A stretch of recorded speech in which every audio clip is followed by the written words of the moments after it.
Hello students, I am Dr. A.B. Patil.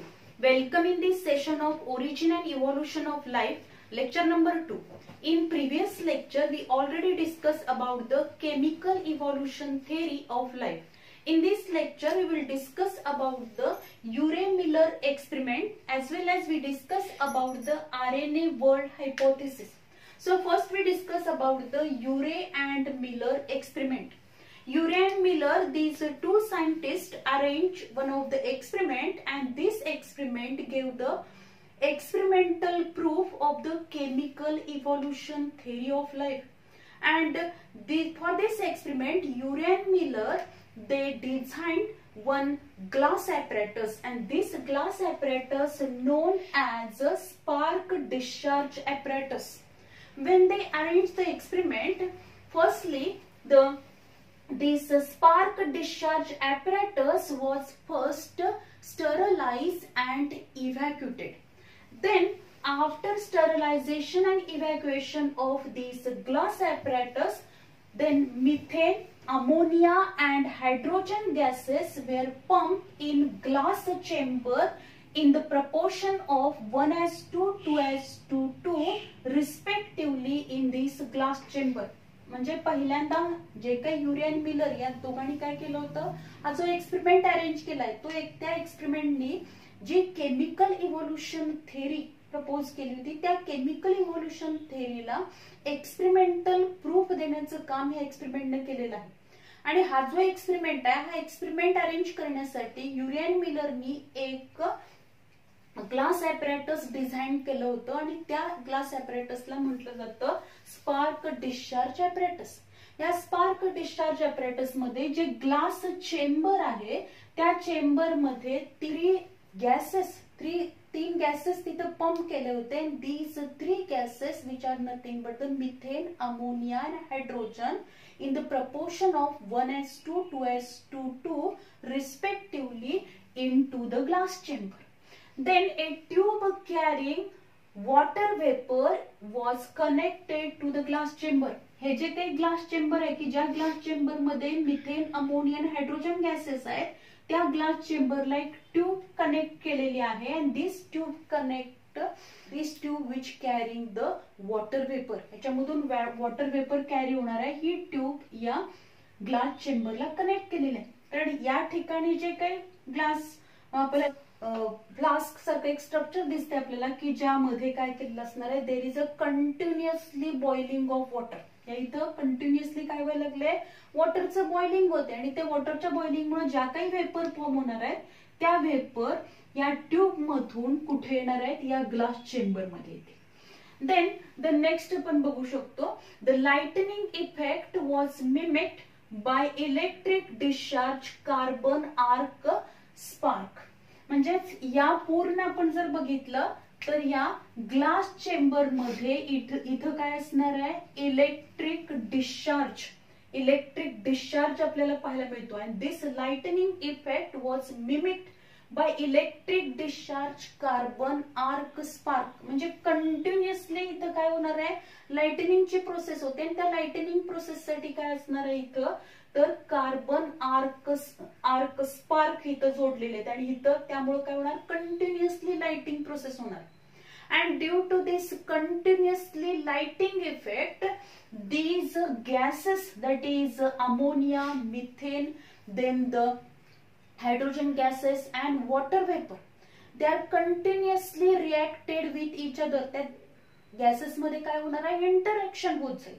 because this lightning treatment which is or continuous this spark discharge जे असणार आहे, this can be carried out several days. जे आपण बघू शकतो, this discharge which can be carried out continuously for the several days he process सुरू राहणार आहे. त्यामुळे हे जे काही गॅसेस असणार त्याच्यामध्ये इंटरॅक्शन होईल. Then also we observed that process of evaporation and precipitation was stimulated by use of heating mantle and condenser respectively. म्हणजे काय होणार आहे, यामध्ये दोन प्रोसेस होणं गरजेचं आहे, that is the evaporation and precipitation. Evaporation and precipitation या प्रोसेस होण्यासाठी काय केलं जाणार आहे, this evaporation and precipitation was stimulated. या प्रोसेस स्टिम्युलेट करण्यासाठी use of heating mantle and condenser respectively. जे काही मेंटल आहे आणि कंडेन्सर आहे ते काय केलं जाणार आहे, हिटिंग त्याची प्रोसेस होईल. याच्या हिटिंगमुळे काय होणार, या ज्या काही तिथे evaporation and precipitation process which are stimulated. Then continuously the gases are exposed to the electric discharge for the several days. म्हणजे several days साठी त्यांनी काय केलेलं आहे, तर हे गॅसेस हे काय केले, या गॅसेस जे असणार आहेत या चेंबर मध्ये त्याला काय केले, these gases are exposed to the electric discharge and due to which these gases are interacted with each other and then these gases were condensed. काय होणार, इथं जे काही गॅसेस असणार आहेत त्या गॅसेस मध्ये इंटरॅक्शन होते, इंटरॅक्शन होऊन त्याचं कंडेन्सेशन होतं. Means due to the lightning process these gases interact with each other, they are interacted and condensed and then there is a formation of the water droplet. And these water droplet or the solution which is collected in this U-tube. इथं आपल्याला दिसते की या U-tube मध्ये एक solution collect होणार आहे. And this collected solution which is brown in color. कारण जेव्हा हे जे गॅसेस इंटरॅक्ट झाले त्याचबरोबर त्याचं काय झालेलं आहे, कंडेन्सेशन झालं. आणि इथं आपण बघतो की इथं काय असणार आहे, वॉटर जे असणार आहे ते वॉटर इथं पास केलेलं आहे. कशासाठी, कुलिंग इफेक्ट साठी पास केलेलं आहे. आणि त्यामुळे हे जे वॉटर या वेपर जेव्हा इथून पास होणार आहे तेव्हा त्याचं कन्व्हर्जन हे ड्रॉपलेट मध्ये होईल. ड्रॉपलेट मध्ये झाल्यानंतर हे सोल्युशन या U-tube मध्ये कलेक्ट होणार आहे. And this solution which is appear brown in colour. त्या सोल्युशनचा कलर कसा आहे, ब्राऊन कलरचा आहे. After the chemical analysis of this solution the scientist explain that in that solution simple organic compounds are present like the amino acids astil, then fatty acid, urea. These compounds or the simple sugar which are present in that solution. म्हणजे हे जे काही solution त्यावेळी त्यांनी experiment arrange केल्यानंतर या U-tube मध्ये collect झालं होतं त्याचा कलर हा स्लाइटली ब्राऊन होता. त्याचं केमिकल अनालिसिस केल्यानंतर त्यांच्या लक्षात आले की this solution contain the different simple organic compound.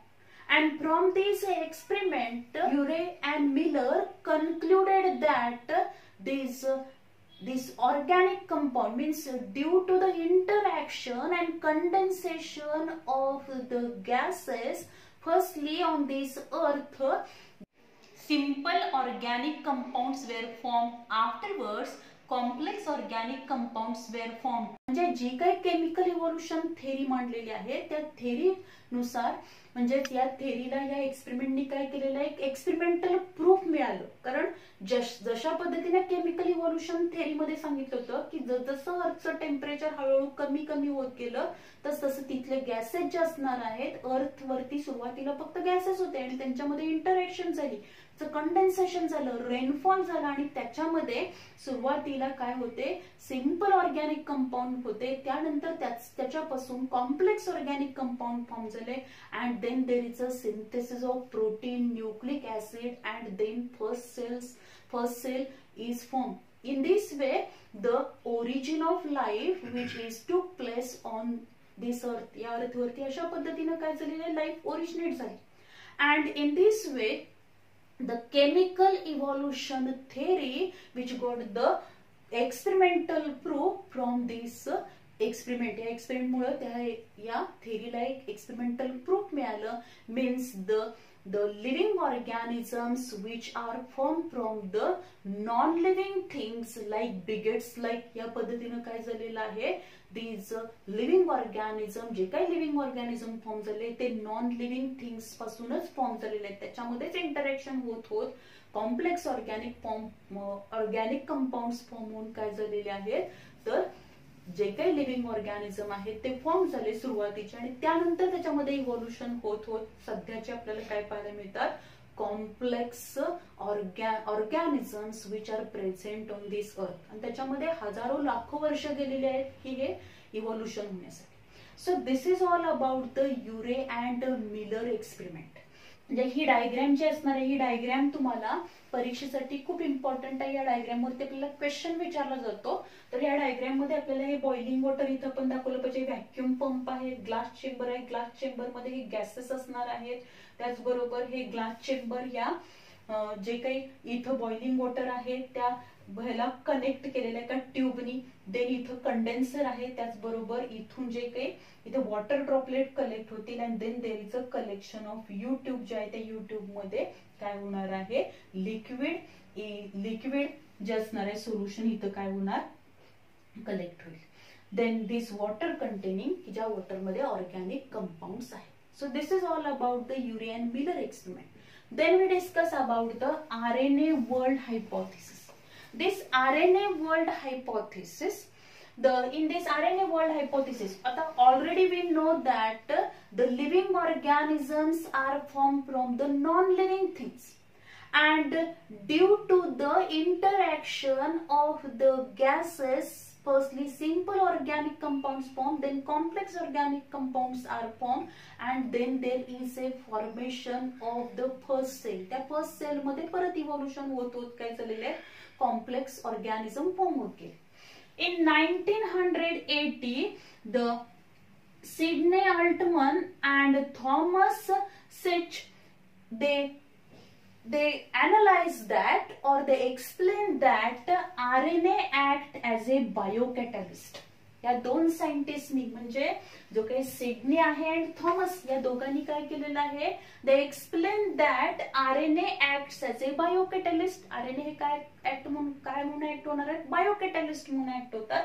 and these catalytic RNAs called ribozymes.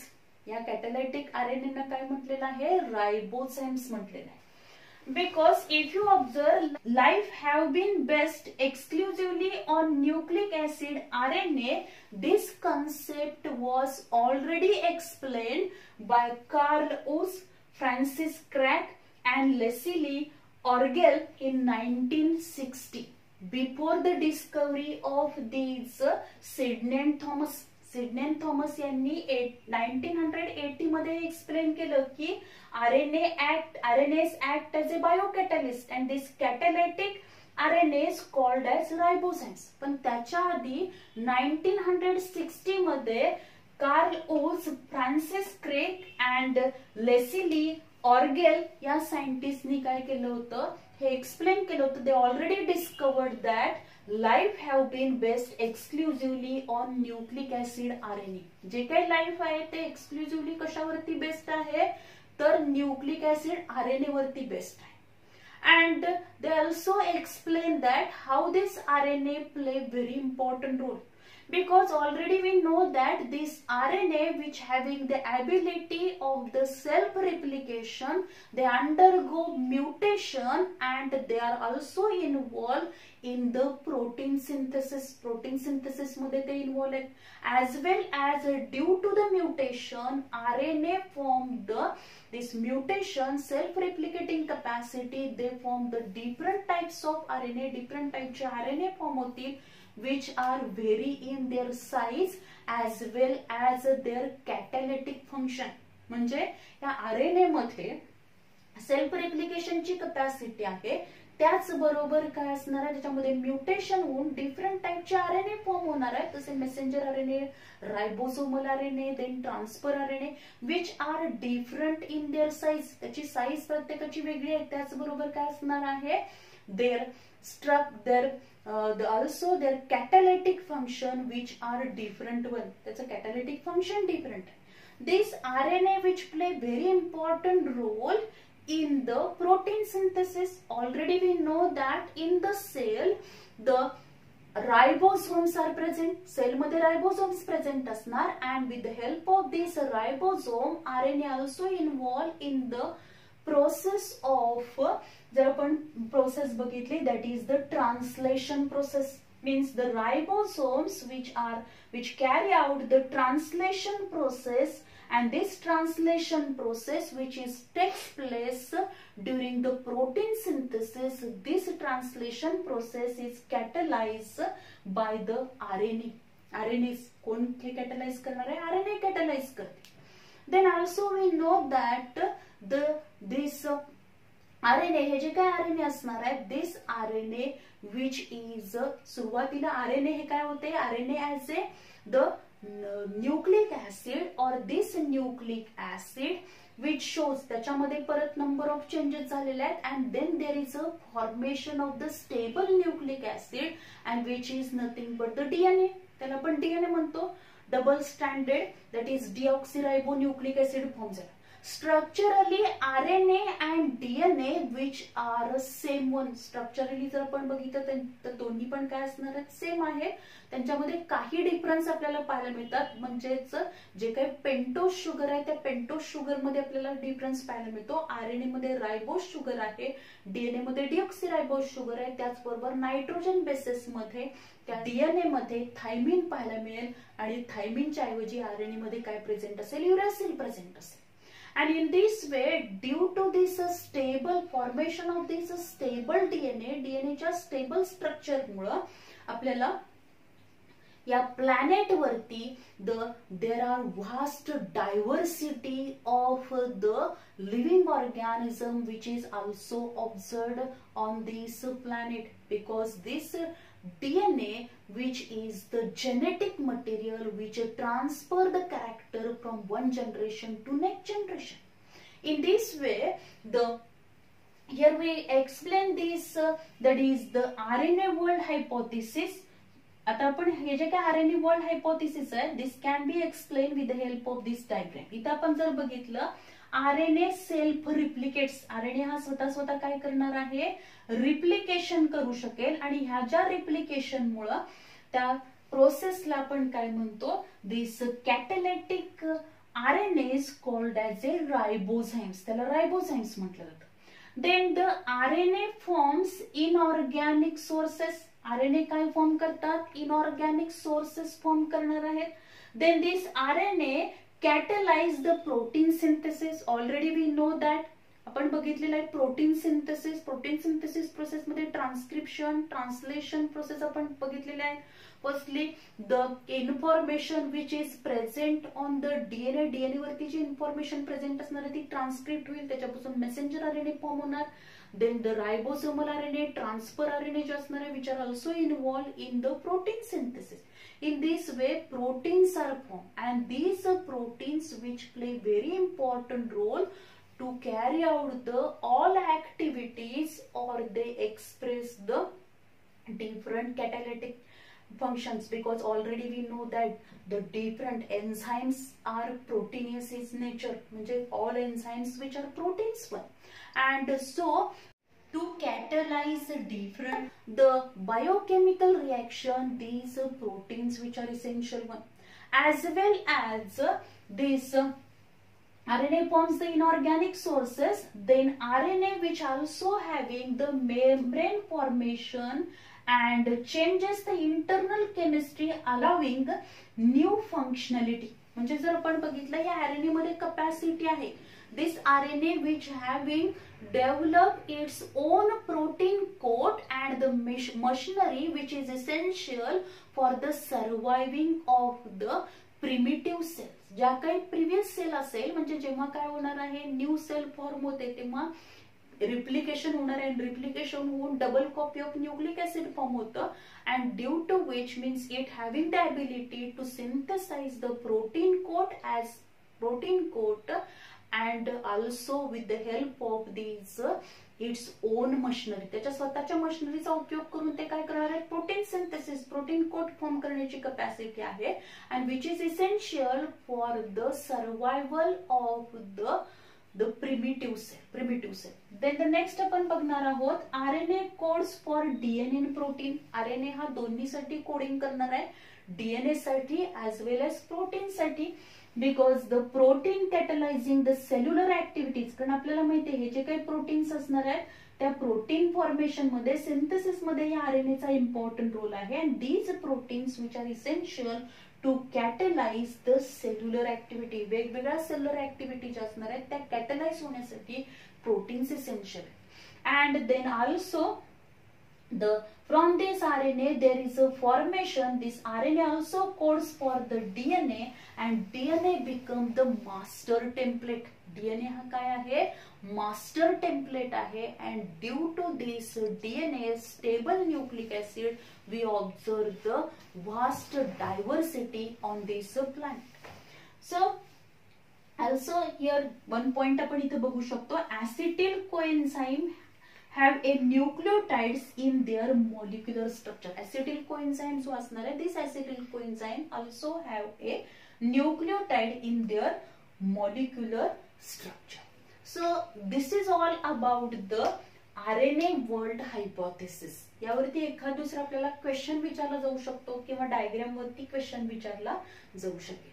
कारण हे जे काही RNA act as a biocatalyst firstly explained by this Sidney and Thomas, and this Sidney and Thomas they also got Nobel Prize in chemistry for their discovery in 1989 मध्ये त्यांना त्याच्यासाठी Nobel price पण awarded झालेला आहे. So this is all about the Urey-Miller experiment and the RNA world hypothesis. Thank you very much.